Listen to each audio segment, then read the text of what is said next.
for today, gagawa tayo ng project ni Rain na pillowcase. So, may throw pillow tayo dito. Then, ano yung mga gagamitin, Rain? Sinulid, mga pin para hindi siya gumalaw pag pinupi na, karayom, ruler, at lapis. So, yan.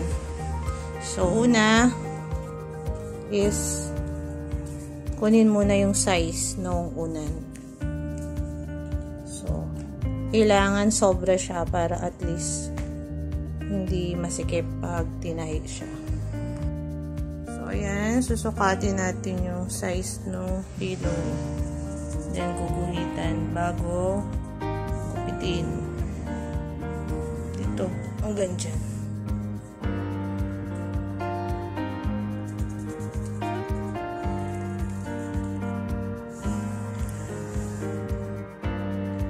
So, ayan, gugupitin na yung ginuhit na part. So, nilagyan natin siya ng pin.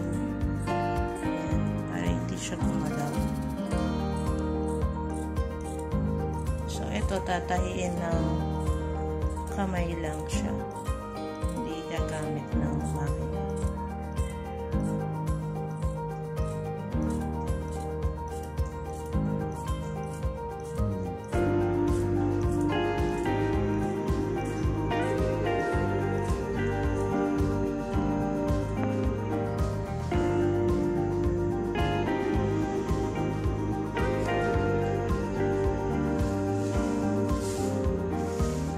So, ayan na yung gagamitin nating tela para sa throw pillow cover. So, ayan yung dulo niya is paplansyahin. Then, tutupiin. Then, paplansyahin para pag tinahi ay nakalapat na yung ganun din sa kabilang side.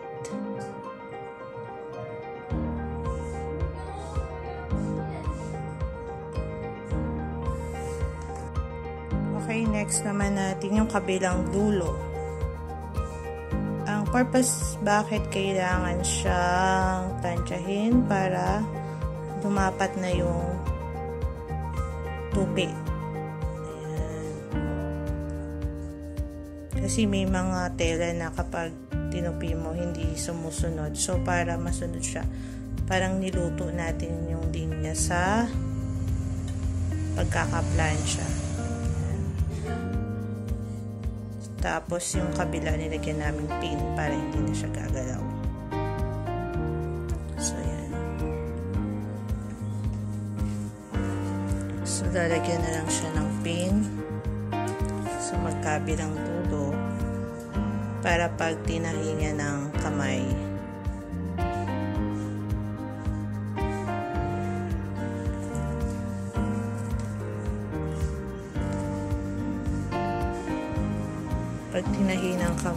ay madali siyang sundan. Kabila pa.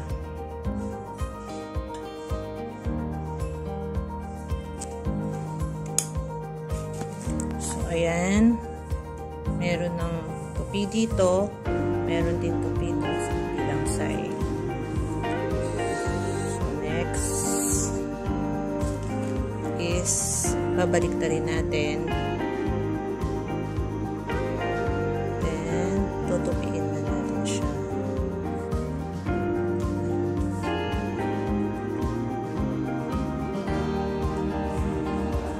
Doon sa size ating pattern.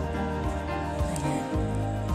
So, yung gagawin kasi natin is pocket design.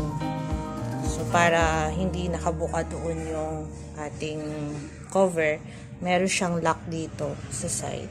So, then, ang gagawin niya is tatahiin niya na lahat ng side. Dito, dito.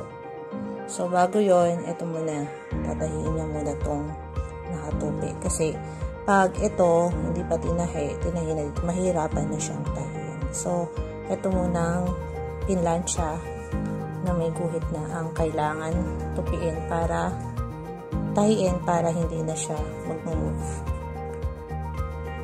So, ayan, nasuot na yung karayom. Then, nabuo na rin yung dulo. Then, yung pinaka tinupi, doon siya tatahiin.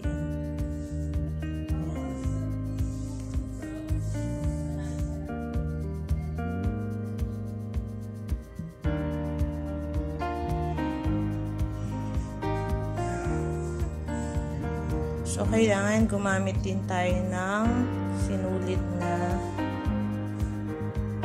hindi lumalayo sa kulay ng tela. Kung pink, gumamit kami ng kulay pink din na sinulid. Ito. Para hindi halata yung tahi.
So, next natin yung kabilang dulo naman.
Bawat dulo na tahi na.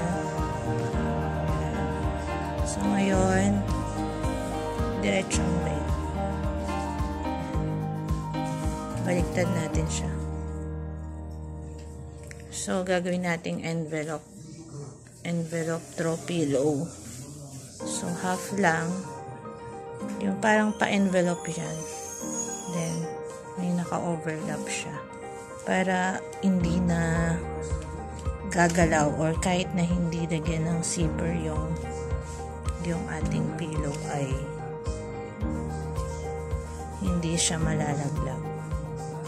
So, ayan. So, tatahiin dito tsaka sa kabilang side. Then, yun. Babalik ta rin din. Ganun lang siya kadali. So, ayan. Na pin na namin yung gilid. So, ito natahi na rin. Then, tong gilid na lang, na dalawa.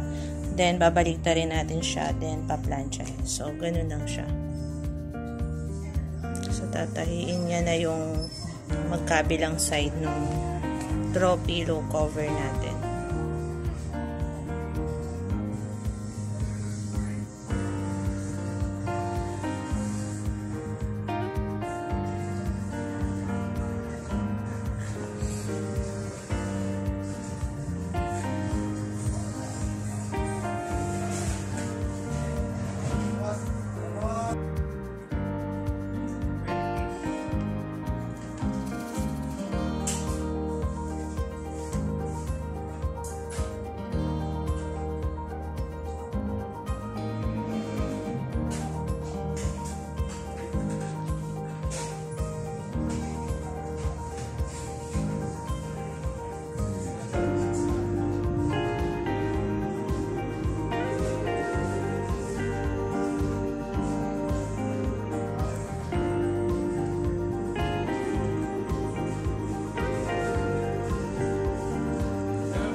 Bali, natahi na dito sa both side. Then, babaliktarin na natin yung natahing pillowcase.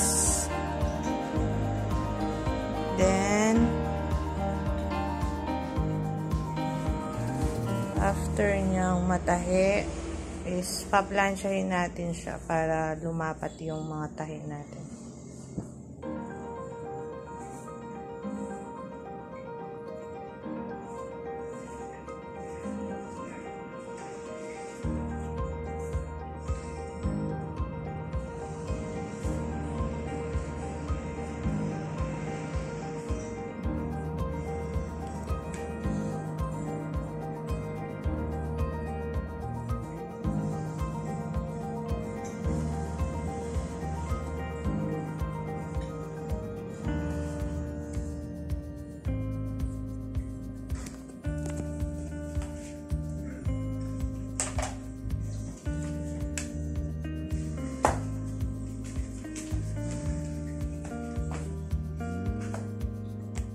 So, ayan, paplansyahin na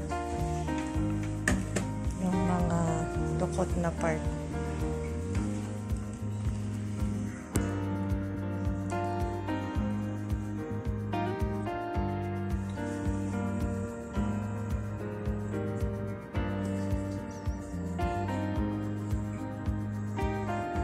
So, ayan, para yung mga gilid-gilid niya is lumapat yung tahi natin.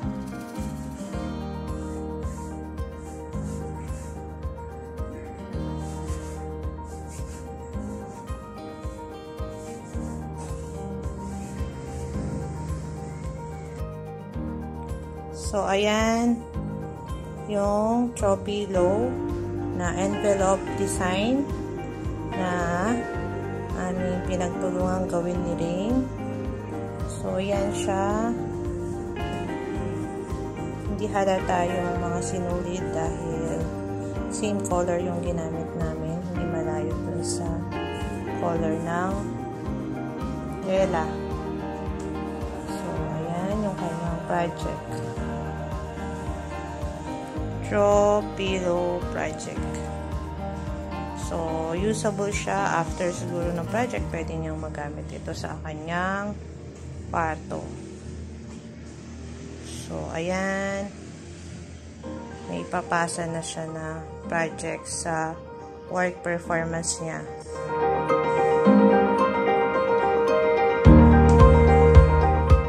So, ayan.